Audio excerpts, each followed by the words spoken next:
niya na ito daw ito daw Bongbong Marcos daw ang si Bongbong Marcos daw ang naglabas ng katiwalian. Gaga! Tarantada! Ang unang-unang naglabas ng katiwalian.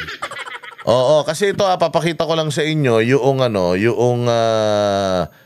ni Claire Castro. Simulan na natin agad para mahaba-haba itong ating bakbakan, no? O, ayan, o. O, sabi dito ni Claire Kupal, oo, si BP Sara daw, o lagi daw wala sa bansa. O, pakinggan muna natin to bago natin puntahan yung mga malulupit na malulupit na mga issue. But anyways, yun yung lagi kong sinasabi na mag-ingat tayo dito sa mga makakaliwa na to kasi they are trying to yung steal our thunder, ika nga. O dahil kaliwat kanan na yung pagde-demonstrate ngayon diyan sa may Kongreso. O hindi ba nagrally diyan yung mga supporter ng anti-corruption ng mga mapagmahal din sa mga Duterte. Ano nangyari? Yung mga retired generals, mga koronel nagpunta diyan. Anong ginawa? O nag-request si Romualdez na leave of absence. Sabi hindi. Leave of absence, tarantado. Ang dami mo nang ninakaw. Lumayas ka na. Sabi nung Malacanang, layas ka na kasi gamutin na natin ngayon pa lang. Hindi pwedeng lahat tayo mawala. Hindi pwedeng pati ako mapatalsik. Hindi pwedeng pati si Bongbong mapatalsik kasi pag napatalsik si Bongbong na pare-parehas na patalsik.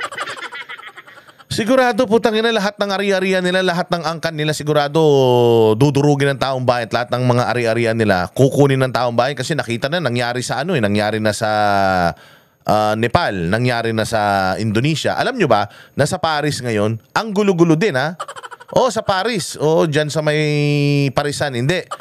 Sa Paris, France. Meron din sila ngayong protesta doon laban sa corruption. Alam nyo ba ginagawa ng mga taga Paris? Sinusunog yung mga bus. Sinusunog yung mga sasakyan. Sinusunog yung mga mga shops.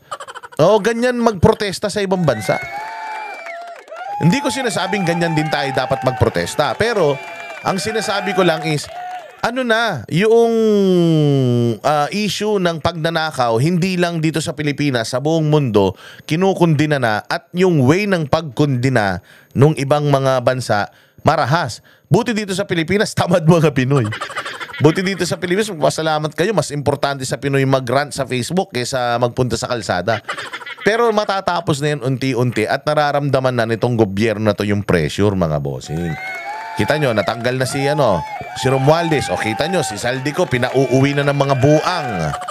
O ito na lang ang natitirang salot at makapalang mukha na putang ina nasa gobyerno ngayon. O pakinggan natin ang sasabihin nitong nitong talipandas na ito at ating i-debunk. At dahil wala na naman sa bansa si VP Sara, may bagong patutsada ang Malacanang laban sa kanya. Wala na naman daw si BP Sara. Bakit? Nasaan si BP Sara? Pupunta ng Japan at imimit siya ng mga OFW dyan. Claire Castro, putangin na mo kasi boba ka eh. Sa totoo lang, si Inday Sara iniimbita, tanga. Iniimbita si Inday Sara ng mga Filipino community sa buong mundo. Putangin na ninyo. Kaya nga kayo, hindi kayo iniimbita dahil mga kawatan kayo. At kapag bumagsak ang gobyerno na to, putangin na Yusek Castro, humanda ka. Humanda ka talaga. Oh, humanda ka, lagot ka kay Jay. Didilaan niyang mukha mo. Ang detalye sa agenda report ni Liza Bonzo. Meron lang akong reaction sa kung ano yung ginagawa ni BBM. Hindi niya dapat hinahayaan yung mga congressman na basta na lang umalis ng bansa o basta na lang mag-resign. Oo, yabang-yabang ni Bongbong nun eh. Tapang-tapang ni Bongbong nun eh. Nung si Pastor Apollo Kibuloy nagse-self-preservation dahil sa threat ng extraordinary rendition. Ang yabang ni Bongbong. Nung si Arnie Tevez umalis din ng bansa dahil sa self-preservation, dahil nga sa pamumulitika, ay yabang ni Bongbong. Pero putangin na si Saldico, wala siyang imik. Si Romualdez, bigla na nag-resign, wala siyang imik. O hindi ba? Tama yung sinasabi ni Inday eh. To evade accountability. Agad pinalagan ni Palace Press Officer Undersecretary Claire Castro ang mensaheng niya ni Vice President Sara Duterte. Anya, si Pangulong Bongbong Ayan, ito. Marami na ang nakakaalam ng mga ginagawa ng Pangulong Marcos Jr. O marami na talaga. Marami na ang nakakaalam na si Marcos ay magnanakaw. Oo, marami nang nakakaalam na magnanakaw si Marcos. Marami nang nakakaalam na bobo si Marcos, mas bobo pa sa'yo. Oo, marami nang nakakaalam na si Marcos ay walang kakayanan. Marami nang nakakaalam na si Marcos ay mas matalino pa, grade 1. Marami nang alam mo, wala ka naman dyan eh. Claire Castro, wala ka dyan kung matalino si Bongbong. Kung matalino si Bongbong, di kaya hire nun. Kaya nga na siya nag-hire ng aso eh. Kaya nga lahat ng mga hinahire ni Bongbong sa posisyon hindi nagkiklik. Bakit? Bobo siya eh. Lahat ng choice niya na nilagay niya sa gobyerno, puro kabobohan. Sino mga nagpe-perform na mga nilagay niya sa gobyerno? Yung mga galing sa Duterte. Tinan mo si Vince Dizon. Saan galing yan? Duterte yan. Hindi ba? Hindi naman sa pag-ano, yang mga sila Anyo. Yan sila sino ba to? Yung matanda. Yung West Point Boys. Kita mo, mga galing Duterte mga yan. Tapos aside from Anyo, sila yung yung Solicitor General natin. Di ba? Dating DOJ Secretary Minardo Guevara, magaling din yan, Ang mga tumatatak actually sa administrasyon nyo, yung mga tao ng mga Duterte. Lahat ng nilagay ni Bongbong personal choice niya, puro bobo katulad mo. Tsaka kayo, nilariga doon. Ikaw, si Larry Gadon, si Mike Abe, putang ina ninyo yung mga utak ninyo. Huwag nyong masyadong ini-stress, baka pumanaw yan. So sabi niya, si Pangulong Marcos daw ang nagpahayag daw pagdating sa maanumalyang flood control project. Boba ka talaga. Actually, flood control project is just the tip of the iceberg. Aside from flood control, meron pa tayong ibang mga proyekto. At hindi lang sa DPWH, proyekto sa lahat ng mga ahensya ng gobyerno na alam natin na nangungumisyon niyang amo mo. This is just the tip of the iceberg. Dulo lang tong flood control. Meron pang solar lights, rock netting, cat's eye. Ang dami. Putang ina, baka sabi ko nga sa'yo, nakafocus lang kasi tao sa flood control. Baka kokonti lang kasi yung mga flood control projects. Pero tingnan mo yung other projects na overpriced, other projects na substandards, madami yan. Inano ba yan ni BBM? Inihayag ba niya? Hindi. Bobo. At saka ang unang-una, tsaka wag kang credit grabber, si Claire Castro. Dahil nagsimulang yang inyong administrasyon gumuho. Noong si Pangulong Duterte nagsalita sa gikan sa masa para sa masa, tanda mo? Nung sinabi niya na ang Congress ang pinakabulok na institusyon sa gobyerno, di ba? Di ba? Anong nangyari? Natanggal ang prangkisa ng SMNI. Si Pangulong Duterte, biglang nagkaroon ng mga Quadcom hearing, human rights eklat. Biglang nagkaroon ng mga Senate inquiry.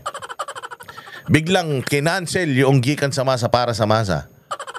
Di ba si Pangulong Duterte ang unang nagsabi na yung mga congressman, mga kontraktor eh.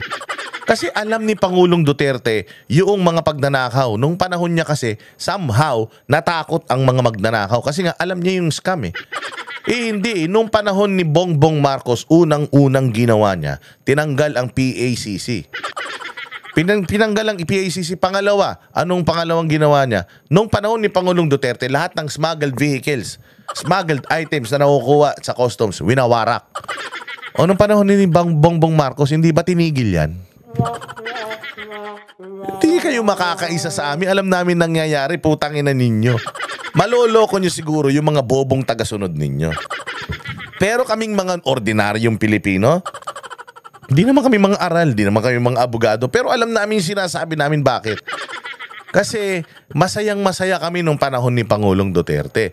So si Pangulong Duterte ang unang naglabas na ito sila Dong Gonzales, sila Zaldico, itong sila Suarez, na sila ay may mga pinapaboran na mga kontraktor. Ang pinakamasaklap, kontraktor sila mismo, yung mga kamag-anak nila, conflict of interest. Naghamon si Pangulong Duterte, open your books, sabi niya. Anong nangyari? Wala nga. Ang ginawa ng Congress, shutdown, inaway ang mga Duterte, impeachment kay BP Sara, binanatan si Baste, si Pangulong Duterte, nandoon na sa ICC, si Pastor Apollo Kibuloy, kinulong, ang SMNI, ang prangkisa, hanggang ngayon, hindi pa rin nire-release ng NTC. Oo. Tapos sasabihin mo na si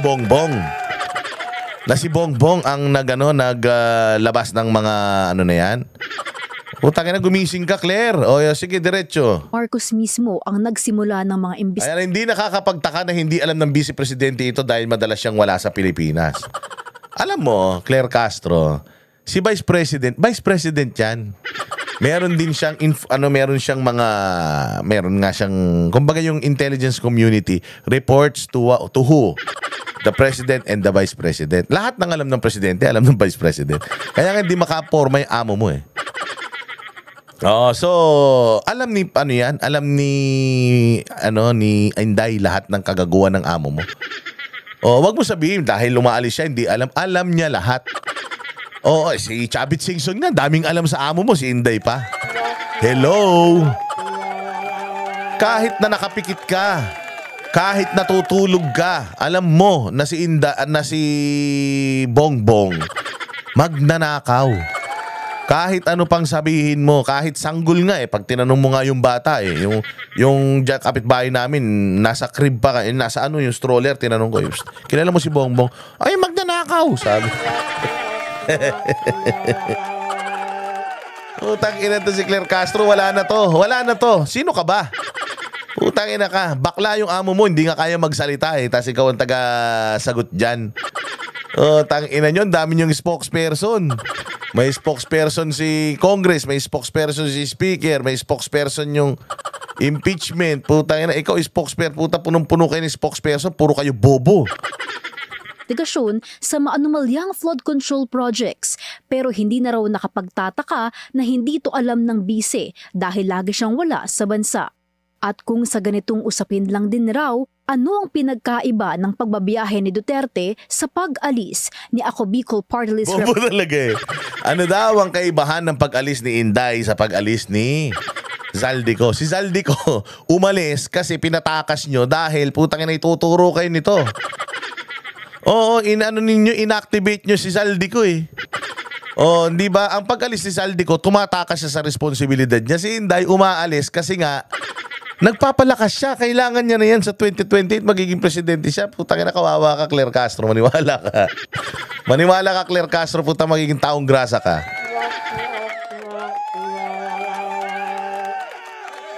Ganyan kabobo si Claire Castro. Siya yung sinasabi niya si Inday yung out of touch. Pero lumalabas dito sa sinabi niya na to na walang pinagkaiba si Inday kay Zaldico. Si Inday pumupunta ng abroad para makipag-usap sa mga Pilipino dahil iniimbita siya. Ito si Zaldico kaya pumunta sa abroad dahil putang nakakatayin ng mga Pilipino to.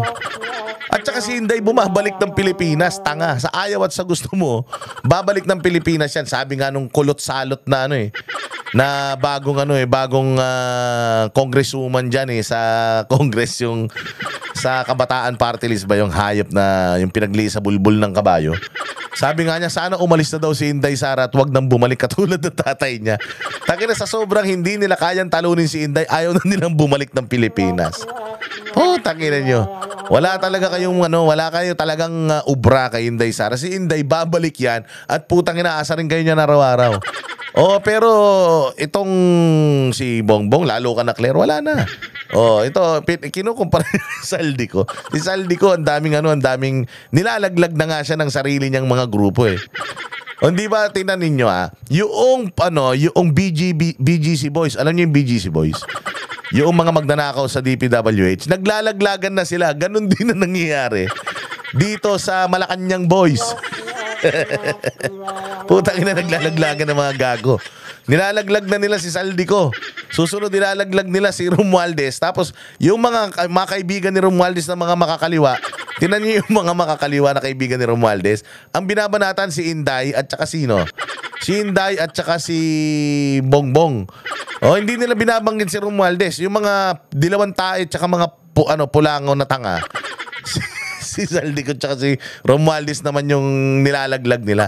So, yung kampo ng mga Marcos ngayon at saka ng mga Romualdez, sila yung naglalasunan. Kumbaga pare-pareha silang walang toothbrush sa umaga tapos naghihingahan sila. Naglalasunan sila, nagpapabahuan sila ng bunganga. Ganon ang nangyayari ngayon. Naglalaglagan ng mga puki ng ina nito. Kaya nga sabi ko sa inyo, konti na lang. Hindi man natin makuha yung numero sa kalsada, hindi man natin makuha yung dami ng mga Pilipino na pumupunta sa kalsada, pero nararamdaman na noong mga kawatan sa pamahalaan yung galit ng taong bayan through social media. Kaya nga gusto nila yung social media mawala na sa Pilipinas para ma-manipulate ulit ng media. Di ba? Representative Zaldico. Sa hearing ng House Committee on Appropriations noong Martes, inisa-isa ni VP Sara ang overseas travels niya simula noong nakaraang taon. Inisa-isa niya. Pumunta siya sa Germany noong Germany, Denmark, Japan. Ang dami pala pinuntahan. Pero tingnan mo kung gaano karaming pinuntahan ni Bongbong nung unang 3 taon niya. Ito si Inday, ngayon na lang nagpupunta dyan sa mga bansa na yan. Bakit? Merong invitation coming from the Filipino community. And mind you, wala pong kahit kapurit na piso na pera ng taon bayan na ginamit. Ngayon, ang gagawin nilang issue yung 7 million na ginamit sa security niya. Natural.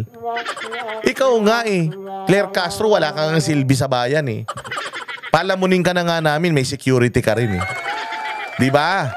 Umuwi ba yung mga security mo? Di naman.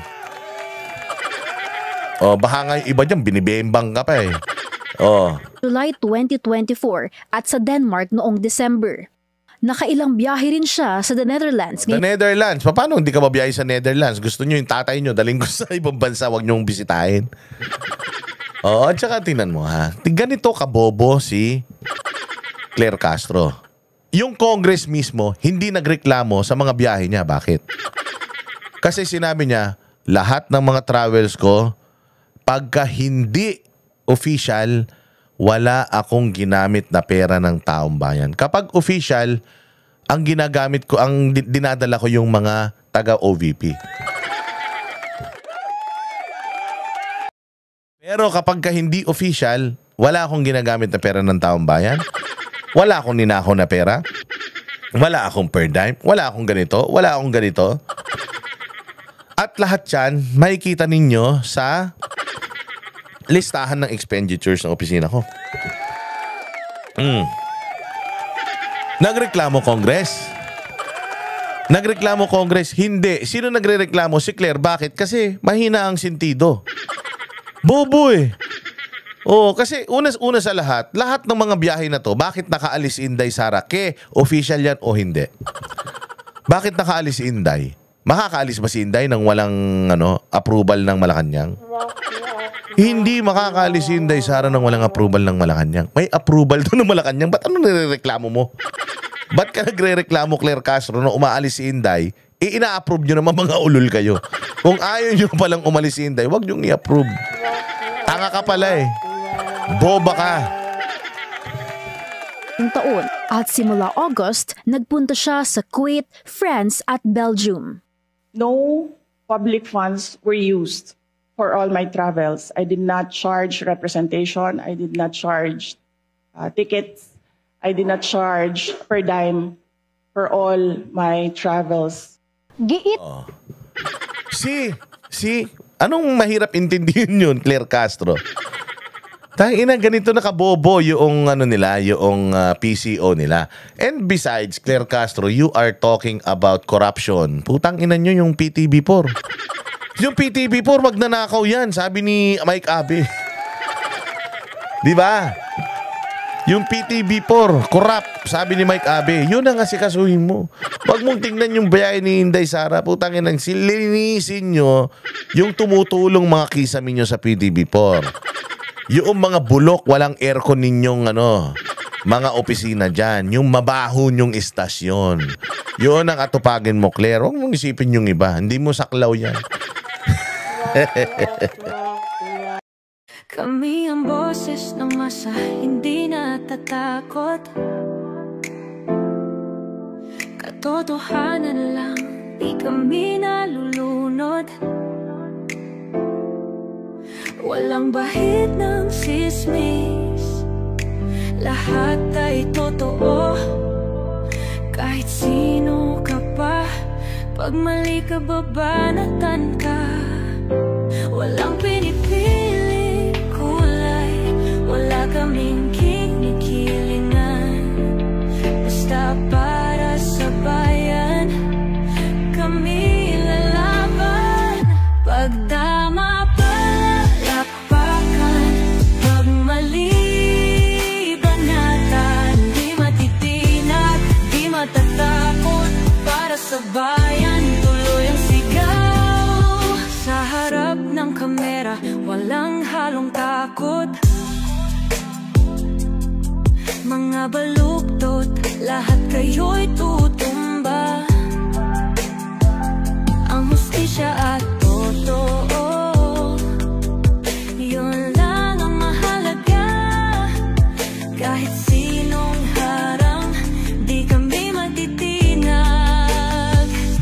Walang pinipiling kulay, wala kaming kinikilingan. Basta para sa bayan, kami lalaban.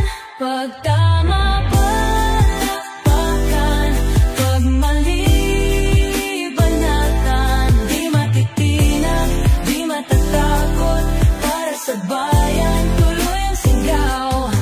Kung nasa tama ka, ikaw ay aming kasama. Pero pag mali ka, handa ka na bang mabasag? Banateros kami, walang inuunan.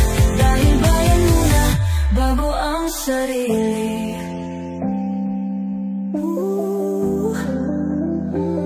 Bago ang sarili.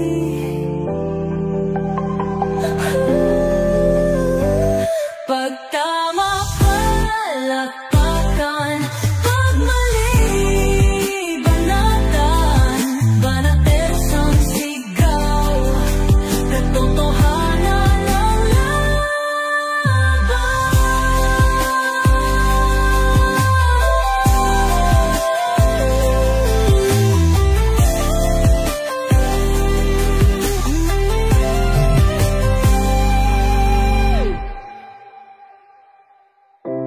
Sa harap ng kamera,